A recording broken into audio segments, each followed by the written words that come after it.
பல மடங்கு ஆசீர்வாதத்தை தரும் தேவன். ஒரு விவசாயி ஆண்டுதோறும் தன் வயலில் விதை விதைத்தான். ஒரு வருடம் விதைகள் குறைவாக இருந்ததால் அவன் மனதில் எண்ணினான், இந்த சில விதைகளெல்லாம் விதைத்து விட்டால் அடுத்த முறை விதைக்கு எங்கே செல்வோம் என்று. சிறிது மட்டும் விதைப்போம், மீதியை சேமித்து வைப்போம் என்று நினைத்தான். அவன் சில விதைகள் மட்டுமே விதைத்தான். விளைச்சல் மிக குறைவாக இருந்தது. அடுத்த ஆண்டு அவன் மனம் திரும்பி, கர்த்தர் ஆசீர்வதிப்பார், நான் கொண்டுள்ள அனைத்தையும் விதைக்கிறேன் என்று நம்பிக்கையுடன் விதைத்தான். அவன் ஆச்சரியப்படத்தக்கதாக விளைச்சலை பெற்றுக்கொண்டான். அவனது வயல் நிறைந்த விளைச்சலால் பெருகியது.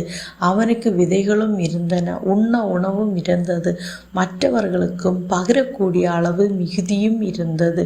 இதிலிருந்து நாம் கற்றுக்கொள்வது, கர்த்தர் நமக்கு கொடுப்பதை நாமும் முழுமையாக அவருக்கு செலுத்தினால் அவர் பல மடங்கு ஆசீர்வாதத்தை திருப்பித் தருவார். குறைத்து வைத்தால் குறைவு வரும், நம்பிக்கையோடு விதைத்தால் நிறைவு வரும்.